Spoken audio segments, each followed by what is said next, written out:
बनारस के अंदर, काशी के अंदर एक दामोदर नाम के बहुत बड़े व्यापारी रहा करते थे, बिजनेसमैन। उनका अपना एक पोत था, समुद्री जहाज था, और उसके साथ वो व्यापार करने के लिए समुद्र मार्ग से दूसरी स्टेटों में जाया करते थे। उसके साथ और भी उसी शहर के आसपास के काफी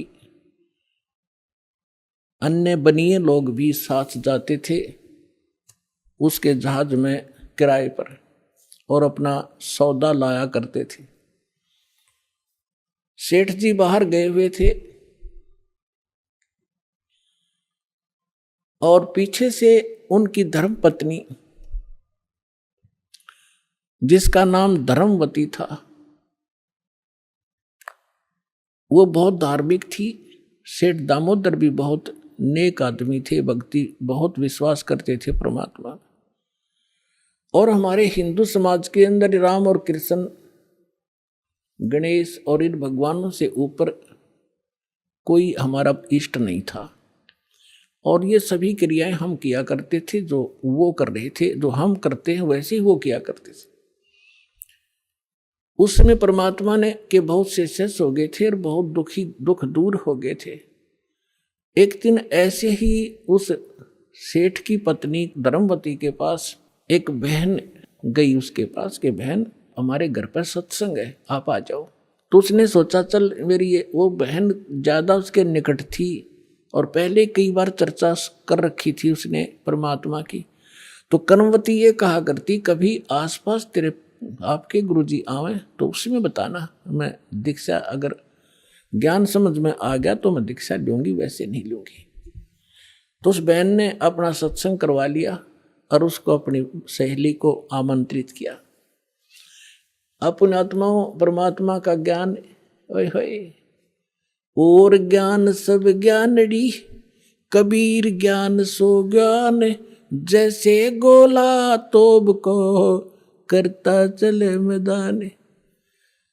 परमात्मा ने सृष्टि रचना सुनाई। परमात्मा जहां भी नया सत्संग करते थे सबसे पहले सृष्टि रचना सुनाया करते थे, और फिर मालिक की वाणी में उनके शब्द में ज्यादा कसकती आत्मा तुरंत खिंच जाती थी। सारा ज्ञान सुनिया। धार्मिक देखो पुण्यात्मा होती है ना, वो घनी अटबट नहीं करा करते, सारा प्रमाण सामने, और फिर अग्रम अग्रम। तो धर्मवती उस बहन का एकदम सिर गया शरीर।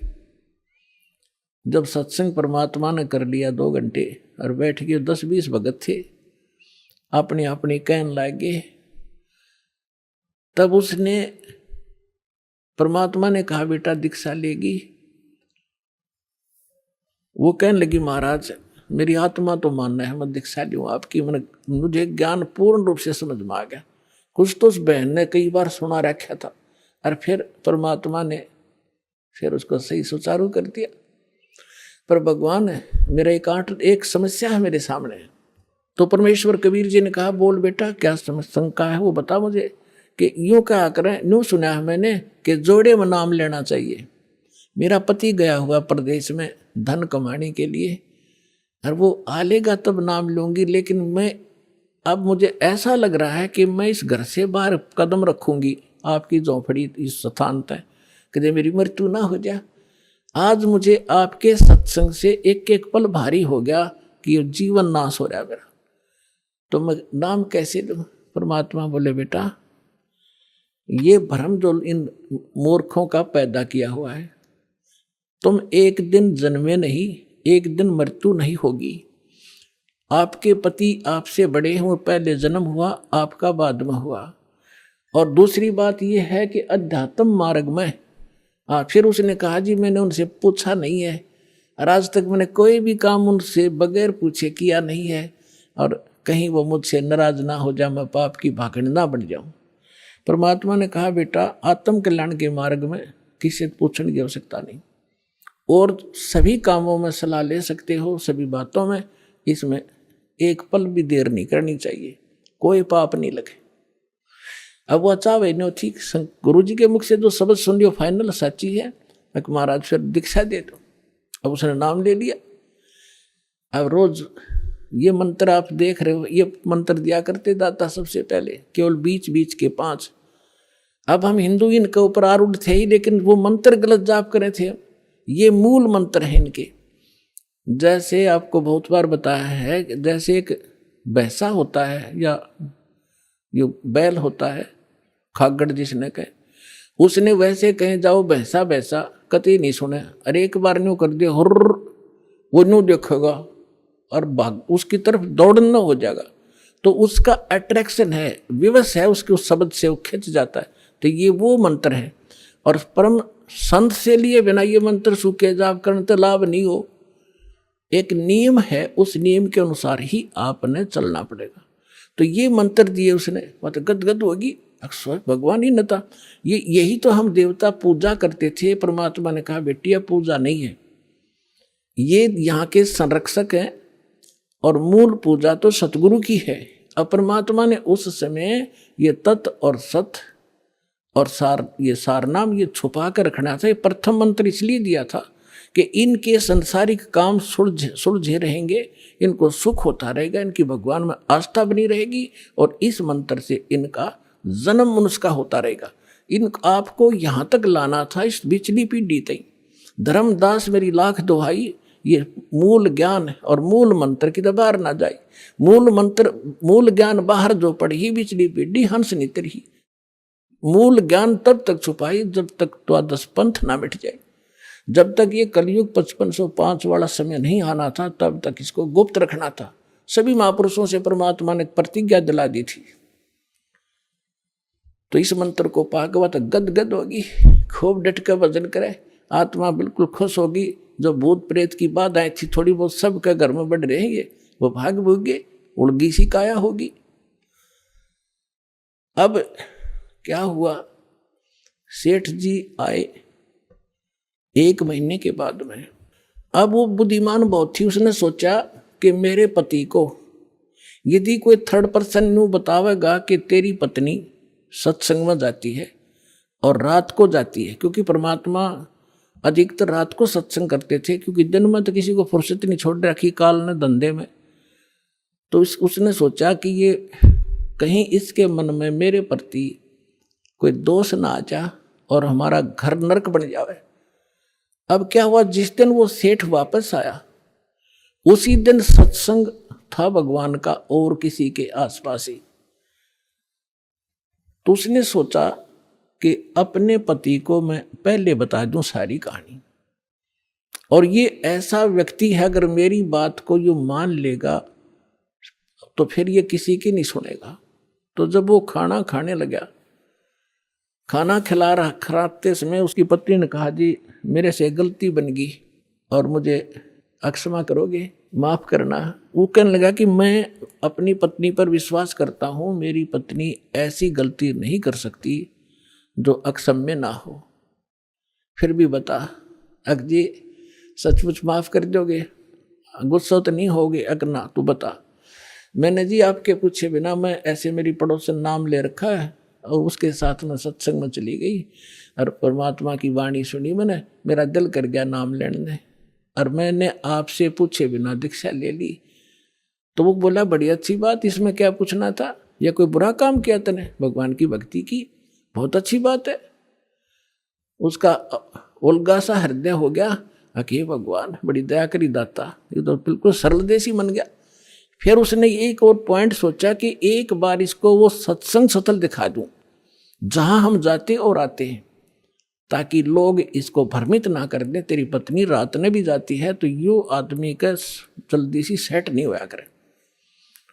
और उस दिन सत्संग भी था। तो उसने कहा जी ऐसा है, गुरुजी का आज सत्संग है वहां पर, और मेरी साथ की सारी सहेली चली गई, मैं आपके भोजन पानी में लग गई और देर होगी और ना गई तो गुरुजी के दिन नाराज हो जा, आप मेरे साथ चल पड़ो। तो वो कहने लगा देखो मैं थका हुआ हूँ, दूर से आया हूँ, आप जाओ। और नो बोली आप मैं जाऊँ कैसे, रात का काम कोई साथ नहीं मेरे।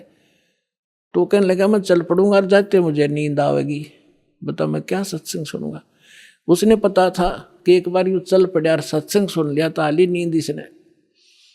तो वो कहने लगी आप यूँ करियो, पीछे सी बैठ जियो, नींद आ जाए तो सो जाइए, गुरुजी कुछ ना कहा करे।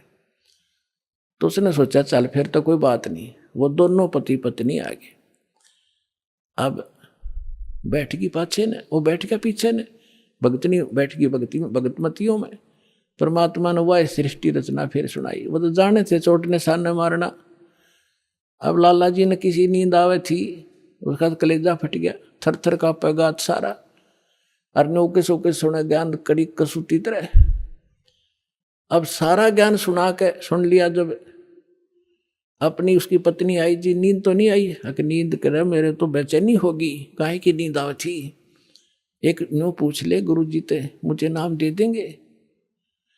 तो उसने जाके कहा महाराज जी भगत जी आए हैं और यूं कहे दीक्षा मिल जाएगी। कहा बेटा बोला। तब उसने बोली कहा जा नाम देंगे आपको। सेठ जी जाकर बैठ गया पास में, कहने लगा भाई सुन ले लाला जी। परमात्मा बोले देखो सेठ जी, आप हो इन देवताओं के गणे पुजारी, और परमात्मा का नाम लेने के बाद आन उपासना नहीं करनी होगी। वो कहते हैं 100 वर्ष सतगुरु की पूजा, एक दिन आन उपासी और वो अपराधी आत्मा फिर पड़े काल की फांसी। 100 वर्ष गुरु की अनुसार साधना कर ली, सतगुरु के अनुसार, एक दिन भी आन उपासना कर ली ना किसी देवी देवता की, पिछली सारा भट्ठा बैठ जाएगा तेरा। तो वो लाला जी बोला सेठ दामोदर, कहने लगे महाराज जी मैं बाणिया हूँ और सौदा करना खूब जानता हूँ। मैंने सारा कुछ सुन लिया और सब कुछ देख लिया। आज मैंने सारे कथा सुन रखी खूब बड़ी बड़ी, जो ज्ञान आपने दिया इस पृथ्वी पर नहीं। और मैं जो वचन कराया करूँ दाता, और पक्का करता हूँ आप मेरे गुरु, मैं आपका चेला। फिर कहा कि भाई देख मैं दानक और तू लाला जी, कल न तेरी बरादरी वाले भी तुझे धिक्कारेंगे। ने बोला जी मुझे नाम दो और आप साथ रहियो दास के, जो होगा सो देखी जाएगी, मुझे दीक्षा दो। और परमात्मा ने कहा कि और उपासना नहीं करोगे फिर किसी देवी देवता की, नहीं तो नुकसान हो जाएगा। लेकर नाम, और परमात्मा का हाथ से चित्र बनाया करते थे, वहाँ जब का हाथ से बनाया करते थे, सब जगह मिला करते थे। वो फोटो ले गया, जो विधि बताई थी विधान वो शुरू कर दिया आपने। फिर कुछ दिन के बाद वो कई दिन सत्संग सुने, फिर व्यापार में जाना था तो सभी वो दूसरे व्यापारी भी साथ थे। अब उसने क्या किया, उस जहाज के अंदर उसने अपना एक कक्ष बना रखा था जिसमें सारे देवी देवताओं के फोटो थे, और वहीं अपना घंटी बजाया करता, बैठ कर आरती करा करता, जय गणेश देवा माता थारी पार्वती, ये सारी कथा सारी आरती करा करता।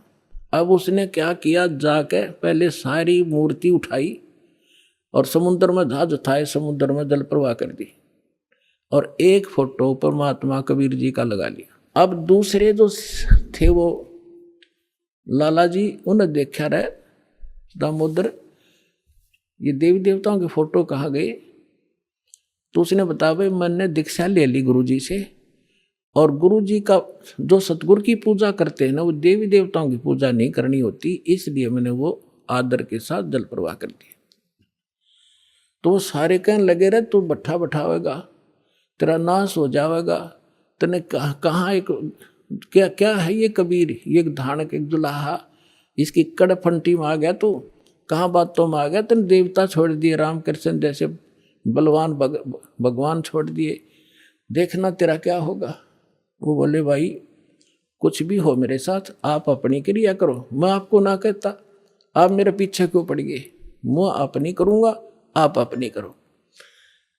अब उस दिन उसके बाद उसको कबीर कहने लगे कि यू आ गया कबीर, दामोदर कहना छोड़ दिया। ने बोला भाई कुछ भी कहो, थारी भी जी पवित्र है, भगवान का नाम लेने थे, ठीक है मुझे मालूम है तुम किस विषय से कह रहे हो, कोई बात नहीं। अब वो चले गए और सब अपना माल लाद के बच्चों समेत जा रहे थे कुछ तो, क्योंकि 3-3 4-4 महीने वापस आया करते थे। जब वापस आ रहे थे पूरा माल लाद के, और बीच में जब आ लिए समुद्र के, एक भयंकर साइक्लोन उठा, तूफान, समुद्री तूफान 30-40 फुट ऊंचा होकर, और इतनी 200 किलोमीटर प्रति घंटा की स्पीड से चला करता, जहाज का तब निशान भी ना पाओ उसमें कित पड़ा है। और देख लिया उन नबी, क्योंकि छोटे मोटे तूफान कई बार ऐसे होते थे, उनको पता था ऐसी स्थिति थी, बहुत भयंकर होती है। दिन का समय था, उन्होंने देखा तूफान उठ गया भाई। शाम का समय था, बिल्कुल सूर्यास्त होने वाला था। अब इतना भयंकर तूफान उठा, उन्होंने देखा कि वो तो भाई हो गया, काम बिगड़ गया। और तो थोड़ी बहुत तूफान दूर था, समुद्र में हलचल पहले शुरू होगी और जहाज डगमग करने लगा जो बुरी तरह। अब सारे अपने अपने देवता ने याद करें, कोई राम ने, कोई कृष्ण ने, जो भी जिसका इष्ट था। और दामोदर शांत बैठे।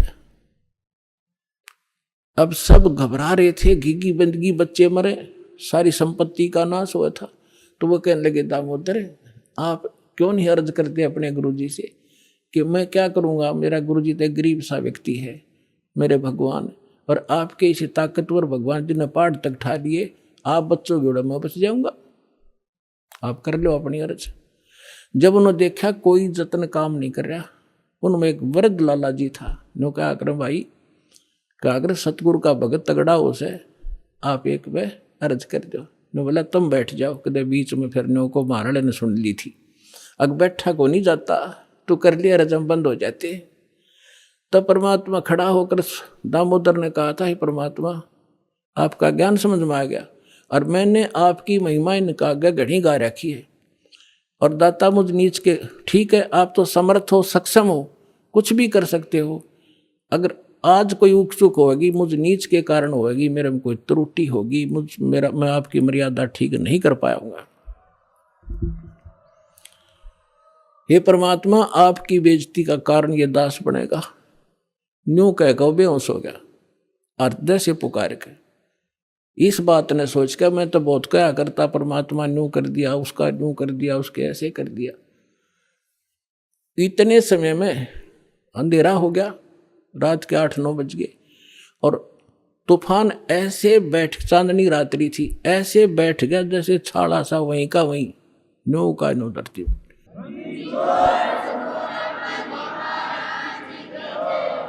और समुद्र के जल में जरा सी भी हलचल नहीं। अब उस दामोदर को पानी के छींटे छाटे मार के मुंह पे होश में ले आए। तब उन्होंने कहा कि भाई दामोदर, हमसे बड़ी घनी गलती हुई, हमने आपके गुरुदेव की बेइज्जती करी, हम कति नीच प्राणी हैं। और उन्होंने संकल्प कराया था कि यदि आज जान बच गई, हमारे भगवान तो फेल हो लिए, जब आज इस तूफान रुक गया, हमारी जान बच गई, दामोदर हम तेरे साथ चलाएंगे, नाम लेंगे उस परमात्मा का। तब दामोदर को कंधे पर बैठा लिया उन लालाओं ने, हर ने बोले बोलो दामोदर की जय। ने बोला नहीं, जय बोलो जिसने यो काम कराया है, बोलो कबीर परमेश्वर जी की जय हो।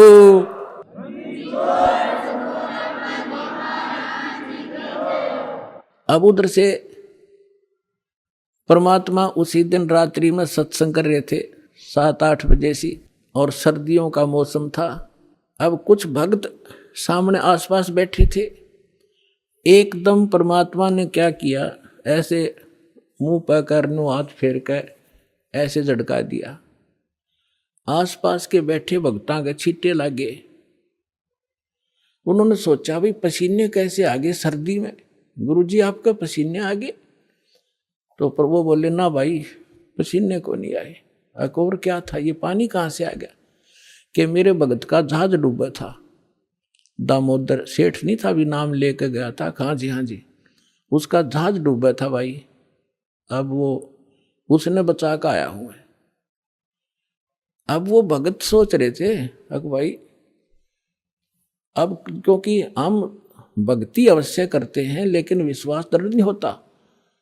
और परमात्मा कहते हैं कहा हो तो हरि नाम से, जब मन में नहीं विश्वास, बिना विश्वास के जो भक्ति करते हैं वो सफल नहीं होते। तो वो कच्चे से थे और मन में उनका न्यू थी, ऐसे ही शब्द गा रहे थे, ज्ञान सुना रहे थे, पसीने आ गए होंगे, हमारे सामने बैठे और वहां कैसे समुद्र में जहाज बचा के आए हैं, वो तो बात कही आई हुई।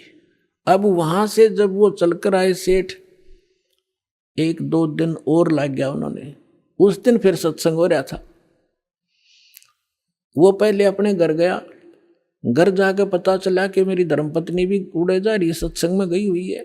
और सारे वो सेठ ने बोले पीछे कर जावांगे, और सारे बच्चा ने साथ ले रहे, पहले अब परमात्मा का उपदेश लेंगे जब घर बढ़ाएंगे। अब हमारा बाकी आज का जीवन, आज के बाद का जीवन उनका ही हमारा, और सारे वहां चलेंगे सीधे वहां 15-20 लाला जी और उनका परिवार है। अब क्या हुआ, अब उधर सत्संग चल रहा था और वही भगत मिले जुले से वो आया करते उस क्षेत्र में, तो सारे वही बैठे और पीछे थे। क्या हुआ, वो सारे के सारे जाकर बाहर खड़े हो कहने जय हो पाबंदी छोड़ कबीर साहब की, जय हो भगवान कबीर साहब की। परमात्मा बोले रे बाहर कौन शोर कर रहा, पता करके आइयो। अब जो ही वो बाहर गए भगत पता करने आंगन से बाहर, तो उन्होंने देखा दामोदर को, वो सब जाने थे क्योंकि वो आते जाते थे सत्संग में। तो उन्होंने आकर बताया जी दामोदर सेठ आ रहा है और उसके साथ और कई लाला जी हैं, सेठ हैं, और आपका दर्शन करना चाहते हैं। बोला बुला लो भाई, क्या बात होगी। वो सारे आगे चरणाम अपने दंडोत प्रणाम करें, हे भगवान आपने दया कर दी, हमारे जीवन रक्षा कर दी। परमात्मा हमसे बहुत भूल हुई, हमने बहुत गलती की, आपके भक्त को बहुत सताया, टॉर्चर किया, इसको माफ करो हम अपराधियों को। भगवान आपने हमारी जान बचा दी, हमारा जहाज डूबता आपने बचा दिया। परमात्मा बोले क्या कह रहे हो भाई। और परमात्मा चाहो थे जिनका मन में शंका थी, वो उनका भ्रम निवारण करने के लिए एक सच बताओ, सारी कहानी क्या हुआ था कि भगवान ऐसे ऐसे हो गया था। हमने अपने सारे जंतर मंत्र कर लिए थे, कोई राहत नहीं मिली। फिर हमने आपके भगत आराध करी थी, इसने आपको पुकारा के मंत्र पढ़ा यू दाने, यू बेहोश हो गया आपको पुकार के। तब कहा बेटा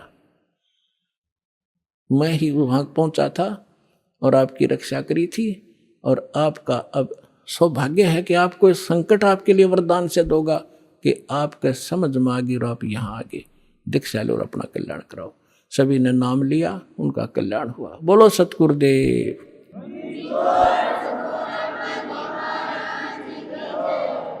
दामोदर सेठ के हुए थे अकाज, अर्ज करी डूबता देखे जहाज। दामोदर सेठ के हुए थे अकाज, अर्ज करी डूबता देखे जहाज। लाज मेरी रखियो गरीब नवाज, समुद्र से पार लंघाने वाले। लाज मेरी रखियो गरीब नवाज, समुद्र से पार लंघाने वाले। धन धन सतगुरु सत कबीर भक्त की, पीड़ मिटाने वाले सत साहिब।